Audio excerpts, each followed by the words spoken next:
Apu Biswas বুবলিকে copy করায় এবার বুবলি একটু জোরেই খোঁচা দিয়ে বসলো অপু বিশ্বাসকে। ভিউয়ার্স, বিস্তারিত জানতে হলে পুরো ভিডিওটিকে না টেনে শেষ পর্যন্ত দেখতে থাকুন। মাত্র কয়েকদিন আগেই ছেলেকে নিয়ে পাশাপাশি পোস্ট করেছিল অপু আর বুবলি।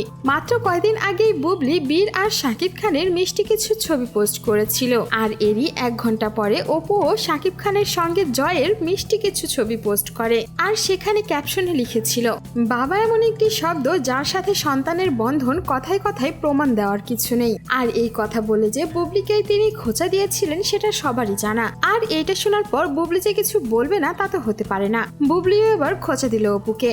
বুবলি নিজের একটি ছবি ছেড়ে সেখানে ক্যাপশনে লিখে দিয়েছেন, মানুষ যখন তোমার কাজগুলো নকল করতে শুরু করে তখনই সত্যিকারের ঈর্ষা দেখায়, তাই উপেক্ষা করো এবং এই সব উপভোগ করো। আর এখানে কারো বুঝতে বাকি নেই বুবলি এইভাবে কাকে খোঁচা দিয়েছেন, তার ওয়ান অ্যান্ড অনলি সতীন অপু বিশ্বাসকেই। সেখানে অনেকেই বুবলিকে কমেন্ট করে বুবলির সঙ্গে দাঁড়িয়েছেন, আবার কেউ লিখেছেন, কদু বিশ্বাস যতই ষড়যন্ত্র করুক আগামী দিনের সুপারস্টার শবনম বুবলি। একজন কমেন্ট করেছেন, কারে জানি বাসটা দিল। বুবলির অন্য আরেকজন ভক্ত লিখেছে, কদু বিশ্বাস অনেক কিছু করে বুবলিকে দমাতে বা থামাতে পারে নাই, কারণ বুবলি সবসময় পজিটিভ থাকে, তাই বুবলি আজ ঢালিউডের নাম্বার 1 নায়িকা। দেখা যাক এবার বুবলির এই খোঁচা নিয়ে অপু বিশ্বাস কোনো মন্তব্য করেন কিনা। সো ভিউয়ার্স, এই ছিল আমাদের আজকের ভিডিও। আর বুবলি যে অপু বিশ্বাসকে খোঁচা দিয়ে বসলো সেটা নিয়ে আপনার কোনো মন্তব্য থাকলে জানাতে পারেন আমাদের কমেন্ট বক্সে। আর বিনোদন জগতের এমনই লেটেস্ট আপডেট পেতে আমাদের চ্যানেলটিকে সাবস্ক্রাইব করে আমাদের সঙ্গেই থাকুন।